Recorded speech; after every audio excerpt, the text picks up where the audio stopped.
டேய் விளையாட்டு வந்துட்டீங்களா? சரி உங்களுக்கு பால் காய்ச்சட்டுமா? சஞ்சனா உனக்கு? ஆமா. டேய் வெளியிட பால் எடுத்துட்டு போனா தானே, எங்கடா? பால் பஞ்சர் ஆயிடுச்சுமா. பஞ்சர் ஆயிடுச்சா? எவ்வளவு அடம் பிடிச்சு அந்த பாலை வாங்கினேன்? 400 ரூபாய் கொடுத்து உங்க அப்பா உனக்கு வேஸ்டா பால் வாங்கி கொடுத்தாரு. பஞ்சர் ஆனாலும் பரவாயில்ல, போய் பால் எடுத்துட்டு வா போ. பால் தொலைச்சிட்டமா. தொலைச்சிட்டியா? டேய் ஒரு நாள் வச்சிருந்தியாடா அந்த பாலை வாங்கி? அம்மா சாரிமா, தெரியாம தொலைச்சிட்டமா. இதுல போய் வேற பேசிட்டு இருக்கா?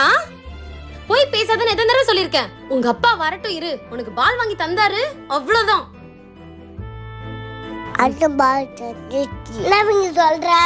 அம்மா கிட்ட போறாங்க. இங்க அம்மா வராங்க, வந்து உட்காரு. உங்க அப்பா வரட்டும் இரு, உனக்கு பால் வாங்கி தந்தாரு, அவ்வளவுதான். நான் தானியா பரவாயில்ல பிங்கி. 5 விரல்களை